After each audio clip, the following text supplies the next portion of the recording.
জহার জয়গ্রাম। আমাকে সবাই বলে মূল খুঁটি মূল মানতা, আর মূল খুঁটাকে মানে অর্থাৎ অরিজিৎ মাহাতোর খুঁটাকে এরা কীভাবে মানে অত্যাচার করে আমাকে ঢিলাবার চেষ্টা করেছিল।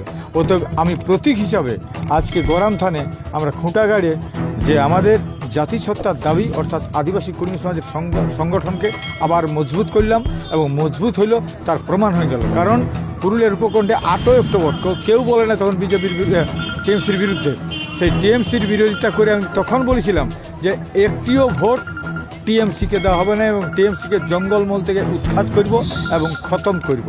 এবং এখানে যেহেতু বিজেপি আমাদেরকে সমর্থন করেছে, অমিত শাহ আমাদের দাবিকে মানিয়ে নিয়েছে, আমাদের দাবির প্রতিশ্রুতি দিয়েছে, তখন আমরা বলেছিলাম যে 5 বছরের জন্য অবশ্যই আমরা বিজেপিকে এখানে সমর্থন জানাচ্ছি। আজকে প্রমাণ হয়ে গেল, এখানে খতম হয়ে গেল। এবং এই যে জঙ্গলমহল জুড়ে যে আমাদের এখানে যে উপনিবেশ রাজ অর্থাৎ এখানে বালি চুরি করবে, এখানে কাঠ চুরি করবে, এখানে কয়লা চুরি করবে, এখানে পাথর চুরি করবে, টোটালটা বন্ধ করবে। এবং সবকে বলা হলো যে টোটাল এই জঙ্গলমহলে উপনিবেশী রাজ আর চলবে নাই, এখানে টোটাল বালি কাঠ সব বন্ধ করে, এখান থেকে কোনো চলবে না, সবকে বলেছি। এবং এই যে খুঁটাকে আমরা প্রতীক হিসাবে আদিবাসী কর্মী সমাজের প্রত্যেকটা গাঁয়ে আমাদের কাল থেকে শুরু হবে খুঁটা গাড়া অভিযান। একদম প্রত্যেক জায়গায় খুঁটা গাড়ুক, ঝান্ডা গাড়ুক, প্রত্যেক জায়গায়। আজকে এটাই আমাদের হলো পরিষ্কার কথা, আমরা আদিবাসী কর্মী সমাজের দাবিকে আরও মজবুত করলাম। এটার মানে হইল এই দাবির সংগ্রামকে আবার মজবুত হইল। সরকারকে আমরা দাবি জানাইছি, কথা দিয়েছে, সেই কথা যদি না রাখে তখন পরবর্তীকালে ওরা যদি ভাবে যেমন ভাববে আমরা তেমনি ভাবি। এটা লোকে বলবে।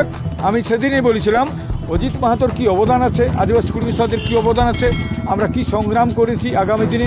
এই যে 20 সেপ্টেম্বর আমাদের উপর যে ঘৃণা, আমাদের উপর যে বিদ্বেষ, এখানে সরকার পুলিশ এনে আমাদের উপর মক ডিল করে, আমাদের গায়ে গায়ে মিছিল করে, আমাদের শিশু বৃদ্ধা কাউকে মানে না, এরা সবকে অত্যাচার করেছে। সেই অত্যাচারের বিরোধে সেদিনই বলেছিলাম যে এখান থেকে টিএমসিকে সাফ করব এবং সেইটাই সাফ হইল।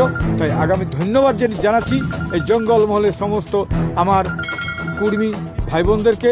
এছাড়া এখানে যত জাতিসত্তার দাবি নিয়ে আমার সঙ্গে যারা আছে প্রত্যেকটা জাতি, তারাকেও বলবো নিজের জাতিসত্তাকে সবাই রক্ষা করুক, আগামী দিনের জন্য তৈরি হোক সবাই।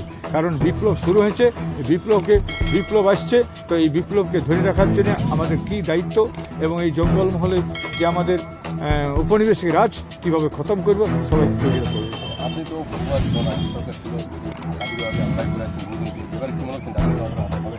দাবি তো আমাদের তো পুরা আশা আছে, দাবি আদায় হচ্ছেই। দাবি যদি আদায় না হয় তাহলে আমি বলবো এই সরকার ভুল করবে, আমাদেরকে চিনতে পারল না। যদি না চিনে আর যদি এরকম করে তাহলে আমরা কি বলবো, যে সরকার যেমন ভাববে আমরাও তেমনি ভাববো। এই তো কথা হইলো, কথা দিয়েছে যখন, তবে 5 বছর ওই মতো বেইমানি করতে যায় না।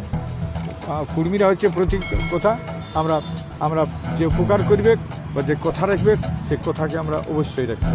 আমরা মানে কথা দিয়েছি 5 বছর কোনো রকমভাবে বেইমানি করব। দেখুন, ওটা আমার ছেলে বটে, আমার বেটা বটে, এটা তো কোনো বলার নাই। তো আজকে বিশ্বজিৎ কেনে গোটাটাই জিতলো এবং সেখানে সমস্ত আমাদের এখানে জাতিসত্তার দাবি নিয়ে যারা আগাইছে এবং জাতিসত্তার দাবিটা আমাদের আরও মজবুত হবে। আমাদের বিশ্বজিৎ একটা প্রতীকী হইল, আজকে আমাদের রাজেশ মাহাতো একটা প্রতীকী হইল, কিন্তু পূর্বীর স্বাভিমান আজকে আরও উঁচু হবে এবং আমরা স্বাভিমানের দাবিকে, আমাদের জাতিসত্তার দাবিকে আরও মজবুত করে আমরা আদায় করতে পারবো, এটা পরিষ্কার হলো।